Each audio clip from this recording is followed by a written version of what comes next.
Hello students, આજે આપણે આપણું જે ચેપ્ટર છે ન્યુક્લિયસ એના MCQ સોલ્વ કરવાના છીએ. મારી પાસે ફર્સ્ટ ક્વેશ્ચન છે, એક નમૂનાની એક્ટિવિટી T1 સમયે I1 અને T2 સમયે I2 છે.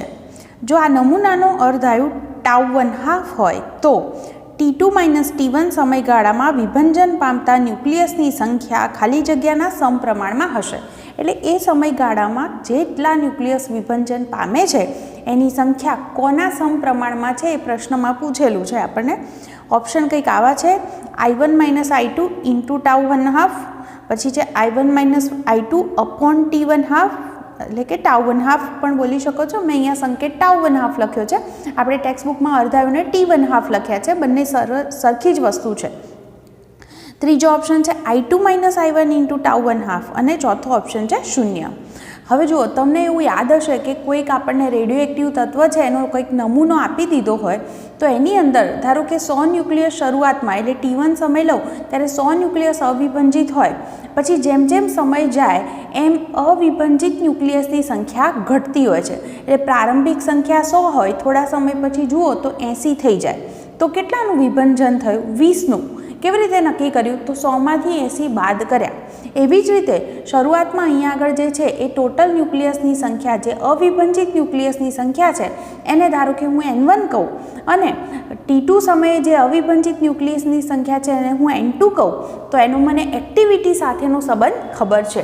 આપણે શું જાણીએ છીએ? I = λn. આના પરથી જો મારે કહેવું હોય તો આપણે જો T1 સમયે વાત કરીએ તો ત્યારની એક્ટિવિટી મને I1 કીધી છે, તો એનું સૂત્ર આવું બને, I1 = λn1. તો આના પરથી N1 = I1/λ લખી શકાય. અને એ જ રીતે T2 સમયની જો એક્ટિવિટી હું I2 કહું તો એનું સૂત્ર થશે λn2. તો શું થશે? N2 = I2/λ. આ પ્રમાણેનું મને સૂત્ર મળે. મને જે પ્રશ્નમાં કીધું છે એ પ્રમાણે આ સમયગાળામાં કેટલા ન્યુક્લિયસ જે છે એનું વિભંજન થાય છે. તો મેં તમને હમણાં જે ઉદાહરણ આપ્યું કે શરૂઆતમાં 100 ન્યુક્લિયસ અવિભંજિત હતા, હવે 80 અવિભંજિત છે. તો કેટલાનું વિભંજન થયું? 20નું. એટલે 100માંથી એટલે પ્રારંભિકમાંથી અંતિમ બાદ કર્યા. તો અહીંયા આગળ માટે લખી શકાય કે વિભંજન કેટલાનું થયું? તો વિભંજન પામતા ન્યુક્લિયસની સંખ્યા મારે ગણવી હોય તો શું તફાવત લેવો પડશે? N1 - N2. તો લખી શકાય કે N1 - N2 બરાબર શું થાય? તો I1/λ - I2/λ. તો એક કામ કરી શકીએ, લેમડા લસા તરીકે લખી શકાય. પણ આપણને ઓપ્શનમાં જવાબ લેમડાના સ્વરૂપમાં નથી આપ્યો. આપણને કયા સ્વરૂપમાં જવાબ આપ્યો છે? τ1/2, એટલે કે અર્ધાયુના સ્વરૂપમાં. તો યાદ કરો, આપણી પાસે જે છે T1/2 અથવા τ1/2 તરીકે દર્શાવીએ તો એનું સૂત્ર શું છે? 0.693/λ. તો એનો અર્થ કે લેમડાની જગ્યાએ હું 0.693/T1/2 લખી શકું છું. તો અહીંયા લેમડાની જગ્યાએ જો હું એવી રીતે લખી દઉં, આને શું લખીશ? 0.693/T1/2 અથવા તો τ1/2. આ પદ અચળ છે માટે લખી શકાય કે N1 - N2 ચલે છે. શું થશે? I1 - I2 × τ1/2. તો આ જે છે આપણું આવું જે ઓપ્શન છે, ઓપ્શન એ હતું, તો એ આપણો જવાબ બની જશે. Okay, clear? સમજાયું? એટલે તમારે મૂળ N2 - N1 કરવા કે N1 - N2 આ ખબર તમને અહીંયા આગળ પડવી જોઈએ. ઓકે, તો આ રીતે જે છે આપણને અવિભંજિત જે છે એ ન્યુક્લિયસની સંખ્યા કેટલી છે એ આપણે આ રીતે એને ગણી શકીએ છીએ. ક્લિયર? ચલો હવે સેકન્ડ ક્વેશ્ચન પર જઈએ. સેકન્ડ ક્વેશ્ચનમાં મને એમ કહે છે કે યુરેનિયમ છે એના એક પરમાણુનું વિખંડન થતાં 200 MeV મેગા ઇલેક્ટ્રોન વોલ્ટ ઉર્જા છૂટી પડે છે. તો 6.4 વોટ પાવર મેળવવા માટે 1 સેકન્ડમાં કેટલા ન્યુક્લિયસનું વિખંડન થવું જોઈએ? જો તમને પાવર ખબર છે, એક વિખંડન થાય તો કેટલી ઉર્જા છૂટી પડે છે એ પણ તમે જાણો છો. તો એક વસ્તુ આપણે આવું વિચારી શકીએ કે પાવર બરાબર, આવું મારી પાસે સૂત્ર છે, ઉર્જા ભાગ્યા સમય. પણ અહીંયા આગળ ઉર્જા જે છે એ 200 MeV કેટલા વિખંડન માટે છે? એક વિખંડન માટે. તો આપણે એવું લઈ લઈએ કે ધારો કે n વિખંડન થાય છે, હે ને, ત્યારે આટલો પાવર એના દ્વારા ઉત્પન્ન થતો હોય છે. તો પાવર બરાબર સૂત્ર લખી શકાય Ne/T. તો n બરાબર શું થશે? PT/E થશે. અહીંયા આગળ જે છે પાવર મને 6.4 વોટ આપ્યો છે, તો 6.4 લખી દઈશ. પછી સમય જે છે એ સમય કેમ હું અહીંયા આગળ 1 સેકન્ડ લખી શકું? કારણ કે જે પાવર છે એ શું થયું વોટ એટલે જૂલ પર સેકન્ડ, એટલે હું અહીંયા આગળ 1 લખું છું.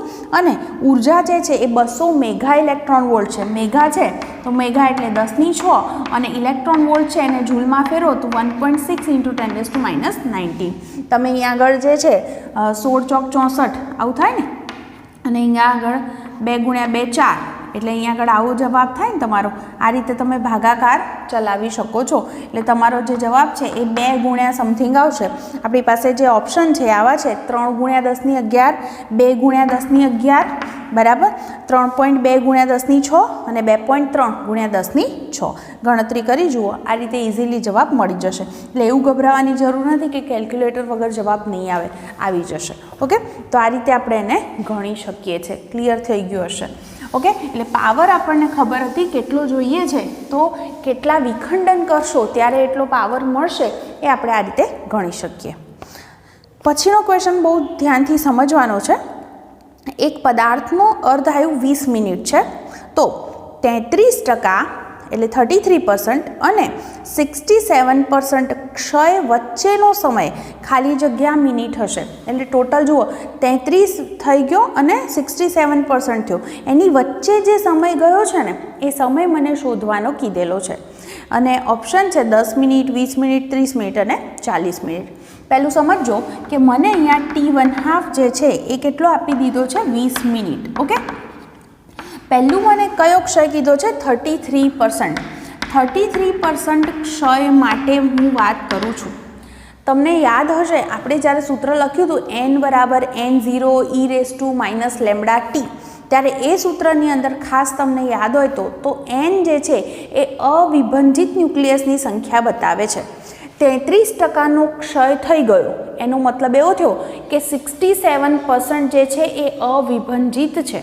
કારણ કે n બરાબર હું n0 વાળું સૂત્ર લઉં ને, તો n મારે હંમેશા અવિભાજિત ન્યુક્લિયસની સંખ્યા મૂકવાની છે, માટે મારે આવું કરવું પડશે. એટલે 33% ક્ષય થાય ત્યારે 67% ભાગ કેવો રહેશે, અવિભાજિત હોય. એટલે આપણી પાસે જે સૂત્ર છે, કયું સૂત્ર છે, તો n બરાબર n0 e⁻ λt, બરાબર. એની અંદર જો લેમડા જે છે એ લેમડા પણ આપણે મૂકી શકીએ 0.693/T1/2, હે ને, પણ હું પછીની એની વાત કરું. તો આના પરથી મારે લખવું હોય તો પ્રારંભિક સ્થિતિમાં શું થાય, 67 આવશે. અહીંયા ઓરિજિનલ હંમેશા કેટલા ટકા હોય, 100% હોય. અને e⁻ લેમડા મને સમય નથી ખબર, તો મેં એને T1 નામ આપ્યું છે. મને અહીંયા આગળથી આ જે સમીકરણ મળ્યું એમાંથી હું આનું સાદું ભાવ આપી શકું 67/100 = 1/e⁻T1. ક્રોસ ગુણાકાર કરી દઈએ તો e⁻T1 = 100/67. ઓકે, તમે જે છે એ અહીંયા આગળ આને ઓલમોસ્ટ જે છે આપણે 3થી ભાગ, અહીંયા આગળ બંને જે છે એ ભાગ ચલાવો, 100 છે અને અહીંયા 67 છે, તો એપ્રોક્સિમેટલી હું આને જે છે એ આવી રીતે લખી દઉં છું 3/2. 33 થી તમે ભાગ ચલાવો તો 33 દુ 66 અને 33 × 3 કરો તો 99 થાય, હે. એટલે લગભગ જવાબ હું 3/2 લઈ લઉં છું, કારણ કે નિયરર જવાબ અહીંયાથી મળી જશે. તો લેમડા T1 = શું લખી શકાય, ઈ દૂર કરો તો અહીંયા શું આવે, ln 3/2 થઈ જશે. આ મને એક રિઝલ્ટ આવું મળ્યું. અને જો T1 ને સૂત્રનો કરતા કરી દઉં તો T1 = શું થાય, 1/λ × ln 3/2. તો મને જે છે પહેલો સમય T1 આ રીતે મળ્યો, કયા ક્ષય માટે, 33% ક્ષય માટે. એવી રીતે જ્યારે 67% ક્ષય થાય ત્યારે અવિભાજિત ભાગ કેટલો રહ્યો કહેવાય, તો શું લખશો 33%. તો 33% બાકી રહે તો માટે શું લખાય, તો આપણે શું સૂત્ર લખશું અહીંયા, 33 = n0 એટલે 100 e⁻ લેમડા શું સમય લઈ લો, T2. તો 33/100 = e⁻ લેમડા T2. અહીંયા આગળ જે છે આને 1/ લખીએ તો પ્લસ લખી શકાય. ક્રોસ ગુણાકાર કરી દઉં પહેલાંની જેમ જ, તો 100/33 3 33 ગુણ્યા 3 એટલે 99 એટલે હું આને ઇઝ ઇક્વલ ટુ 3 લખી દઉં છું. તો lambda T2 is equal to e દૂર કરીએ તો ln3 લખી શકાય. તો T2 ઇઝ ઇક્વલ ટુ શું થાય 1/લેમ્ડા ઇન્ટુ ln3. આ મને સમય T2 મળ્યો. તો આ ટોટલ શું સમય થયો? તો જે ગાળો થયો એ T2 - T1 સમય લેવાય. કેમ? દાખલા તરીકે હું એમ કહું કે 33% ક્ષય થઈ ગયો, બરાબર, ત્યાં સુધીનો સમય 5 મિનિટ હતો. પછી એક ક્ષય પહોંચતા 67 થયો, ત્યાં સુધી સમય 10 મિનિટ થયો. તો વચ્ચેનો ગાળો શું થયો? 5 મિનિટનો થયો. 10માંથી 5 બાદ કરવા પડે. તો એટલા માટે લખી શકાય કે આ જે સમયગાળો છે એ શું થશે? આવું લખું, સમયગાળો એટલે શું કરશું? T2 - T1. તો T2 - T1 1/લેમ્ડા જે છે અહીંયા આગળ કોમન છે, બરાબર. T2 - T1 કરવાના છે, ધ્યાન રાખજો. એટલે ln3 - ln3/2 આવું થશે અહીંયા આગળથી. ઓકે, હવે તમે બધા જ જાણો છો log x - log y હોય તો એને આપણે log x/y લખી શકીએ છીએ. એટલે કે આપણું સાદુરૂપ શું થશે? 1/લેમ્ડા ઇન્ટુ ln3 ln3/2. ઓકે, તો અહીંયા આગળથી તમે જોઈ શકો છો કે આનો પરિણામી જવાબ શું થવાનો છે? ln2 થઈ જશે. તો લખી દઉં અહીંયા 1/લેમ્ડા ઇન્ટુ ln2. ln2 એટલે તમે બધા જ જાણો છો કે 0.693 થાય, કારણ કે તમે એને લોગની અંદર ફેરવો છો ત્યારે 2.303 ઇન્ટુ log2. log2 એટલે 0.6990 ગુણાકાર કરો એટલે તમારો જે છે આ જે ગુણાકાર છે એનો જવાબ શું આવે છે? 0.693. અને 0.693/લેમ્ડા આ કોનું સૂત્ર છે? તો T1/2નું. અને આપણા કિસ્સામાં T1/2 20 મિનિટ હતો. એટલે કે આપણા આ પ્રશ્નનો જવાબ પણ 20 મિનિટ જ થશે. ઓકે, ખ્યાલ આવી ગયો શું કર્યું? કેટલો ક્ષય થાય? જો આ સમજવાનું છે દર વખતે, ક્યારેય પણ આ ભૂલ ન થાય કે આટલો ક્ષય થયો એનો મતલબ કેટલો ભાગ અવિભાજિત રહે, તો 100માંથી બાદ કર્યા પછી જ એ તમે અહીંયા સૂત્રમાં મૂકી શકો છો. આપણે એને અનુરૂપ T1 T2 ગણે અને પછી એનો ગાળો ગણવાનો હતો, સમયગાળો, તો એ બંનેની શું કરી દીધી છે અહીંયાથી બાદબાકી. ઓકે, સિમ્પલ આ રીતે તમે એને ગણી શકો છો. હવે ચલો નેક્સ્ટ એના પછીનો ક્વેશ્ચન છે એના પર જઈએ. એમાં એમ કહે છે ક્વેશ્ચન 4 કે બે રેડિયોએક્ટિવ તત્વો છે એના નિયતાંક મતલબ લેમ્ડા 15x અને 3x છે. એટલે લેમ્ડા 1 15x લઉં તો લેમ્ડા 2 કેટલો લેવાનો છે? 3x. એમના ન્યુક્લિયસની સંખ્યા સમાન છે. ઓકે, હવે કે છે શરૂઆતમાં એટલે પ્રારંભિક એટલે n0 સમાન થયા. હવે કે છે 1/6x જેટલા સમય બાદ એમના ન્યુક્લિયસની સંખ્યાનો ગુણોત્તર શોધો. ઓપ્શન છે 1, 1/e, 1/e² અને 2e. જુઓ, આટલું મને કહી દીધું છે અહીંયા આગળ કે n0 સમાન છે, બરાબર. મને લેમ્ડા 1 જે છે એ આપ્યો છે 15x, તો લેમ્ડા 2 છે આપે છે 3x. ઓકે, તમને કેટલા સમય પછીની વાત કરી છે? તો t બરાબર 1/6x સમય બાદ ન્યુક્લિયસની સંખ્યાનો ગુણોત્તર શોધો. એટલે n1/n2 શોધવો છે. તો મારી પાસે આ સૂત્ર છે, એમાંથી હું n1 ને સૂત્રનો કરતા કરું તો n0e⁻², જુઓ, માઇનસ પહેલાં લેમ્ડા 1 મૂકીશ. લેમ્ડા 1 એટલે 15x થાય અને અપોન ઇન્ટુ ટી જે છે એ 1/6x છે. એટલે 1/6x થશે. x અને x કેન્સલ થશે તો 3થી અહીંયા આગળ ભાગ ચલાવી શકાય. તો n1 = n0e⁻². શું થાય અહીંયા આગળ? 5 અને અહીંયા આગળ શું આવે? 2. તો મને n1 આટલા મળ્યા. હવે એ જ રીતે n2 શોધવા હોય તો ન્યુક્લિયસની સંખ્યા સમાન કીધી છે એટલે n0 તો n0 જ રહેશે. e⁻ લેમ્ડાની જે કિંમત છે એ છે 3x અને સમય છે એ 1/6x છે. ઓકે, તો આપણો જે જવાબ છે એ શું થયો અહીંયા? n0e⁻ કેટલા થઈ જશે? 1/2. કોના બરાબર? n2 બરાબર. હવે તમને શું કહે છે? આ બંનેનો ગુણોત્તર શોધો. તો હું n1/n2 કરું તો જુઓ ને, n1ની કિંમત શું મૂકશો? n0e⁻5/2. તો અહીંયા આગળ જે છે n2 શું મૂકવાના? n0e⁻1/2. તમે અહીંયા આગળ n0 કેન્સલ કરી શકો છો. અહીંયા e વાળું જે પદ છે એ અહીંયા ભાગાકાર એટલે શું થાય? બંનેની બાદબાકી થશે. તો 1/ કેવું થશે? e⁻અહીંયા -1/2 પછી માઇનસ અને અહીંયા આગળ આ જ્યારે માઇનસ આવશે તો કેવા થઈ જશે? +5/2. તો અહીંયા આગળ 2 લસા થશે, બરાબર. એટલે તમારો જવાબ શું થાય? 1/e⁻² કેવા થઈ જશે? 5માંથી 1 જાય એટલે 4, 4/2 એટલે કે 1/e². આ આપણો જવાબ બને. ઓકે, તો આના પરથી તમને સમજાયું હશે કે આ સૂત્રનો મેં ઉપયોગ કર્યો, લેમડા 1 લેમડા 2 મૂક્યા છે, સમય જે આપ્યો હતો એ મૂકી દીધો એટલે આપણને ઇઝીલી જવાબ મળી જાય છે. બરાબર. હવે એ જ રીતે પ્રશ્ન નંબર 5 જુઓ શું કીધું છે એમાં એમ કહે છે મને કોઈ ક્ષણે રેડિયોએક્ટિવ નમૂનામાં 2 × 10⁻20 પરમાણુઓ છે. કોઈ એક સમયની વાત કરી છે ત્યારે મને આટલા પરમાણુ છે એવું આપ્યું છે એટલે એને અવિભાજિત ન્યુક્લિયસની સંખ્યા લખાય અને તેનો વિભાજનનો દર 3 × 10⁻10 પરમાણુ પર સેકન્ડ છે. તો 2 × 10⁻15 પરમાણુ બાકી રહેતા હોય ત્યારે વિભાજનનો દર શું હશે એ શોધવાનો કીધો છે. ઓપ્શન છે 2 × 10⁵, 3 × 10⁵, 1 × 10⁵ અને 10⁵. તમે બધા જ જાણો છો કે હું વિભાજનનો દર કહું તો આપણે એને dn/dt કહીએ છીએ. તો બરાબર સૂત્ર શું છે? Lambda n. અને લેમડા હોય એ કોઈ પણ જે તે રેડિયોએક્ટિવ ન્યુક્લિયસ હોય અથવા તો એના સંસ્થાની જે તે રેડિયોએક્ટિવ ન્યુક્લિયસ હોય તો એના માટે લેમડા સમાન જ હોય, બદલાય નહીં, એ અચળાંક છે. જો તમે બીજું કોઈ રેડિયોએક્ટિવ તત્વ લેશો તો લેમડા જુદો હોઈ શકે, એનો સમસ્થાનિક લો તો પણ લેમડા જુદો હોઈ શકે, પણ એના પોતાના માટે લેમડા બદલાતો નથી. તો એનો મતલબ એમ થયો કે dn/dt ચલે છે શું લખાય? n. તો હું આવું લખું કે dn/dt બીજા માટે શોધવાનો છે, બીજા માટે દર અપોન dn/dt1. તો અહીંયાથી સૂત્ર શું બનશે મારું? n2/n1. તો આના પરથી dn/dt બીજો દર શોધવો છે n2/n1 અને એને આનાથી ગુણી દેવાના છે. ચલો n2 શું છે?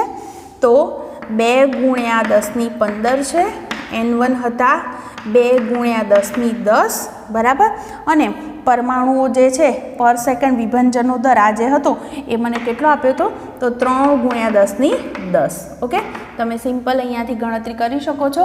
અહીંયા 2 2 કેન્સલ થશે, આ પણ કેન્સલ થઈ જશે એટલે 3 × 10⁻15 જવાબ તમારો આવશે. ક્લિયર? તો આ રીતે આપણે જવાબ લખી શકીએ. બધી જ કિંમતો એક વખત હું જોઈ લઉં. n2 જે છે એ 2 × 10⁻15 હતો, n1 જે છે એ 2 × 10⁻20 હતો અહીંયા આગળ, સોરી, બરાબર. એટલે તમારો જવાબ આવો થશે 3 × 10⁵, રાઈટ. તો આ રીતે જવાબ લખી શકાય. ક્લિયર? તો આ રીતે ગણી લેવાનો છે. અને 5મો ક્વેશ્ચન પછી નેક્સ્ટ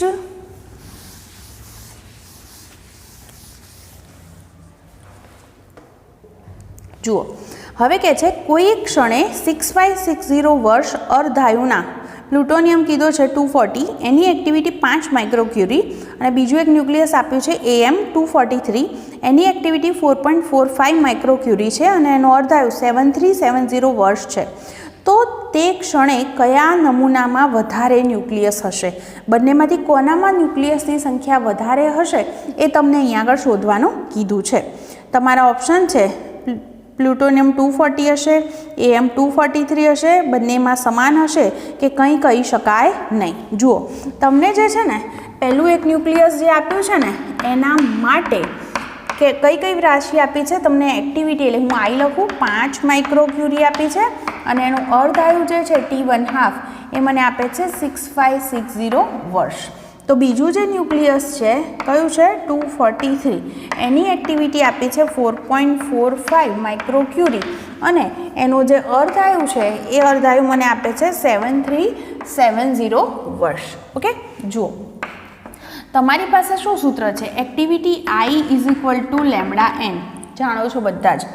લેમડા જે છે એ લેમડાને હું 0.693/T1/2 લખી શકું કારણ કે મને T1/2 વિશે માહિતી છે, એટલે કે આને હું 0.693/T1/2 લખી દઉં.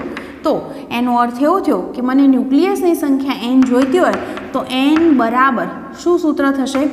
I × T1/2/0.693. એટલે કે n ચલે છે શું લખાય? I × T1/2. જો હું અહીંયા આગળ બંને માટે nનો ગુણોત્તર લઉં, ધારો કે આના માટે ન્યુક્લિયસની સંખ્યા જે હોય એનો અને આના માટે જે હોય એનો જો ગુણોત્તર લઉં તો એના પરથી આપણે નક્કી કરી શકીએ કયો મોટો જવાબ આવે છે.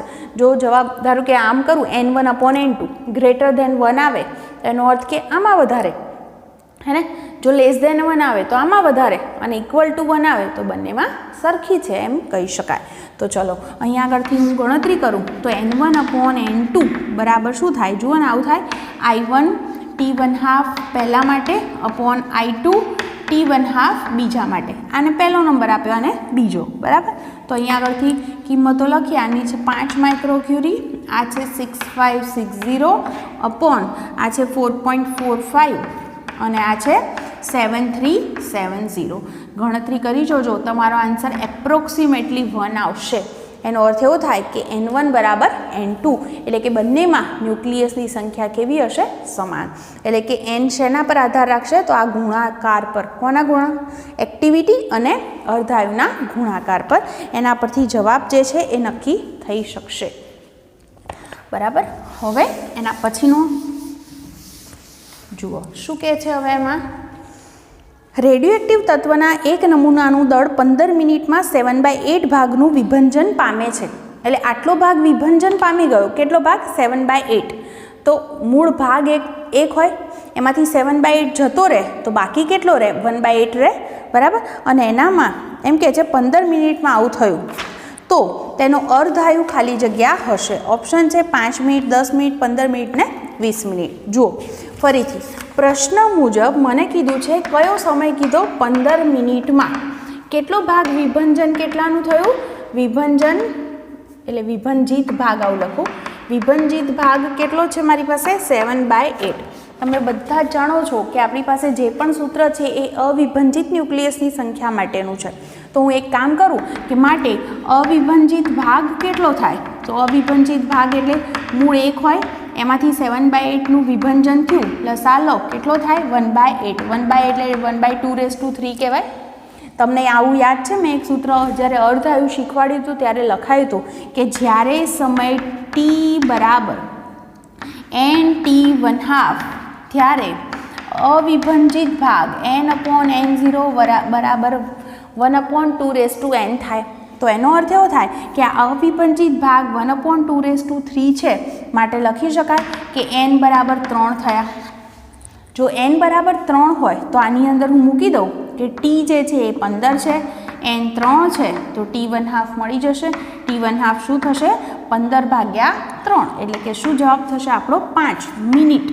કેમ? કારણ કે બાકી બધું આ મિનિટમાં છે એટલા માટે. તો જ્યારે પણ આવો ક્વેશ્ચન આપ્યો હોય તો એને હંમેશા કોશિશ કરજો કે n શોધી કાઢવાનો અને એને આ સમીકરણમાં મૂકી અને એના પરથી તમને t1/2 આપ્યો હોય તો t શોધી શકશો અને અહીંયા t આપ્યો હોય તો t1/2 શોધી શકશો. કોઈ પણ વસ્તુ શોધી શકાય છે. નેક્સ્ટ છે કે પરમાણુએ રોકેલું કદ ન્યુક્લિયસે રોકેલા કદ કરતાં આશરે ખાલી જગ્યા ઘણું છે. 10⁵, 10⁻5, 10⁻15 અને 10⁻15. જુઓ કદનો સંબંધ કીધો છે. કોનું કદ? પરમાણુએ રોકેલું કદ એટલે વી કદ ઓફ પરમાણુ છેદમાં કદ ઓફ ન્યુક્લિયસની વાત કરી છે. કદનું સૂત્ર શું? તો 4/3πr³ લખાય. આ કોની ત્રિજ્યા લેવાની? પરમાણુની. તો અહીંયા આગળ હું કોની ત્રિજ્યા લખીશ? ન્યુક્લિયસની, બરાબર. તમને ખ્યાલ છે કે પરમાણુની જે ત્રિજ્યા છે એ 10⁻⁻, આ બે તો કેન્સલ ને, 10⁻10 મીટરના ક્રમની હોય અને ન્યુક્લિયસની કેવી હોય? 10⁻15 મીટરના ક્રમની. તો એનો અર્થ એવો થયો કે અહીંયા આગળ જે છે આનો ક્યુબ શું થશે? 10⁻30 અને આ કેવો થશે? 10⁻45. ઉપર જશે એટલે કેટલો જવાબ આવશે? 10⁻15. તો એવો જે આપણો ઓપ્શન હતો સી, તો આપણો જવાબ થશે ઓપ્શન સી, બરાબર. નેક્સ્ટ જે છે ક્વેશ્ચન એમાં એમ કીધું છે કે બે ન્યુક્લિયસ છે એમના દળનો ગુણોત્તર 1/3 છે. એટલે ન્યુક્લિયસના દળનો ગુણોત્તર હું એને m1/m2 કહું તો કેવો આપ્યો છે મને? 1/3. તેથી તેની ન્યુક્લિયર ઘનતાનો ગુણોત્તર ખાલી જગ્યા થશે. એટલે ρ1/ρ2 ગુણોત્તર શોધવાનો કીધો છે.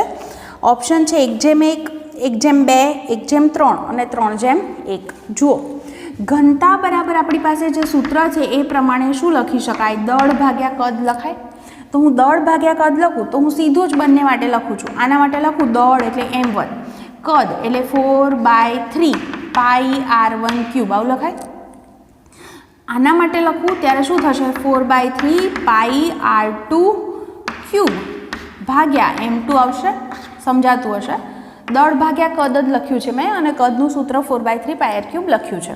એનો અર્થ એવો થયો કે મારો જવાબ થયો m1/m2 બરાબર ઇન્ટુ અહીંયા શું થશે r2/r1/3. આવું મને પરિણામ મળ્યું. m1/m2 છે તો 1/3 છે તો મૂકી જ શકાય. ઓકે, અથવા તો m1/m2 હાલ રાખું તો એ ચાલશે, ગુણ્યા ત્રિજ્યાનું સૂત્ર શું ન્યુક્લિયસની r બરાબર શું લખીએ છીએ r0a⁻1/3 આવું સૂત્ર લખીએ છીએ. નીચે હું લખું ત્યારે આ a2 માટે લખીશ, અહીંયા a1 માટે લખીશ અને કેવી ઘાત છે એનો ક્યુબ. જો r0 કેન્સલ, આનો ક્યુબ છે એટલે ઘાત જતી રહેશે એટલે વચ્ચે શું m1/m2 ઇન્ટુ a2/a1 વધશે.